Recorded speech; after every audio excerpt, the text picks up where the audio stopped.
Hey guys, happy Monday. Coach Bill Sandil coming to you from Chandler, Arizona.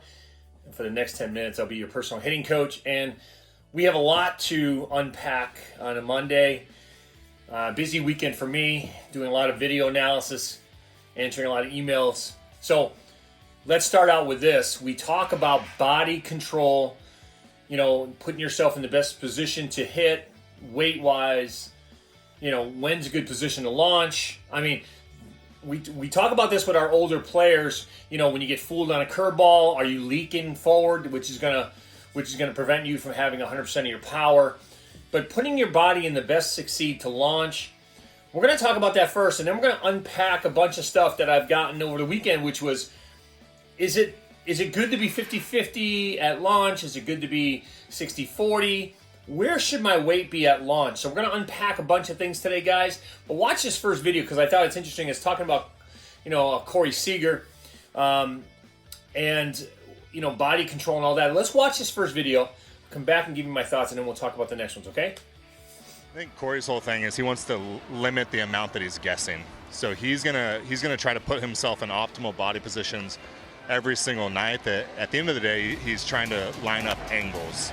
So he wants his body angles, his swing angle to match the pitch angle that night. So he's the best in the business that I've seen at doing that, and with that comes a whole different day of preparation than most people. Okay, guys, so you watched that video of the coach talking about basically plane matching. If you watch my other videos when we talk about this with Ted Williams was talking about, if the ball is coming down on an 8-degree drop, you got to be on an 8-degree up or even with that. And you got to basically plane match. So there's another major league hitting coach talking about plane matching. And what Corey Seager does really well is that he puts his body in position to plane match when he swings to give himself the best chance to succeed, stay in the zone the longest. That way, if he's a little bit late with his timing, he'll still hit the ball somewhere in the zone, in the hitting zone. So, but your first thing is you got to get on plane. And it also reinforces what we've been talking about, where guys are talking about knob to the ball. There's that word again. And I'm going to say it until it gets in everybody's head that knob to the ball doesn't allow you to plane match, and it doesn't allow you to stay in the zone the longest. And that's why Corey Seager is good at what he does, is that he plane matches and gets on plane early. So you just heard a major league coach talking about arguably the World Series MVP, arguably the best hitter right now going in Major League Baseball, talking about plane matching and putting his body in the right position to succeed. And part of that, guys, is to stay back on the ball 60-40.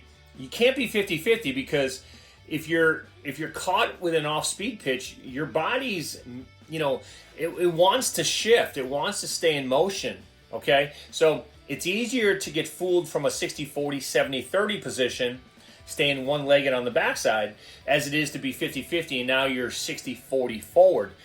You won't have any adjustability and you won't have any power, but you see good hitters always staying back, reacting to off speed, which is adjustability, and being able to do that. You got to stay back and do that. But watch this other video, because now we're gonna unpack a bunch of other things.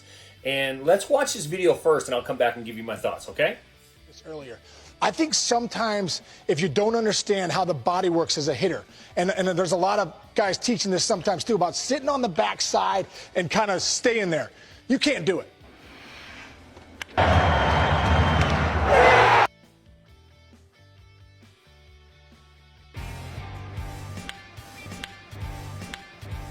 Okay, guys, so you just watched that video of Sean Casey, the mayor. I love Sean Casey. He's a great guy.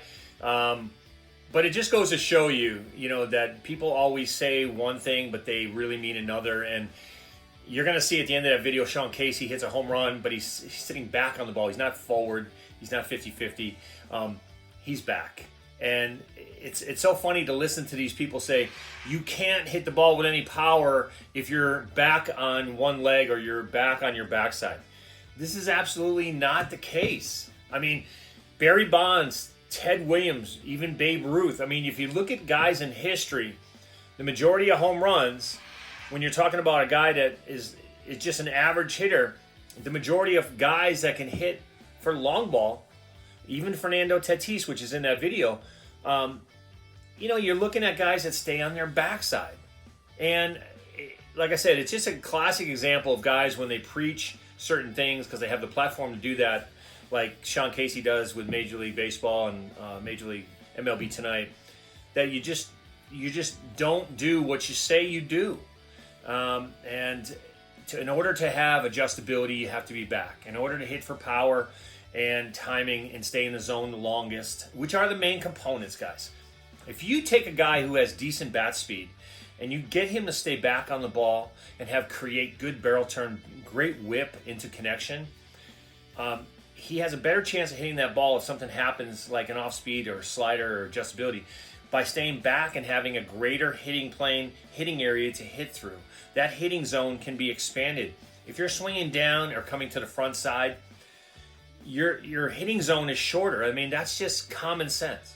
We see that on the video all the time. And when you get fooled, it's even shorter. So again, staying back, keeping your weight back, not shifting, hitting off on one leg in the back, great barrel turn, deep barrel turn, staying on plane. All that stuff matters when you want to be a great hitter. And again, try it for yourself. I often tell people, when you look at video doesn't lie. So if you're videotaping yourself and you're noticing the difference because you're staying back, then good for you. And that's what you have to do. So again, we had a lot to unpack. We had a great weekend working with hitters. Keep those letters and keep those emails coming. Long work week coming up. We got a lot of guys to train this week, but we're looking forward to it. Back at the academy tonight. So again, have yourself a great week. We'll talk to you soon. There's a drive to right.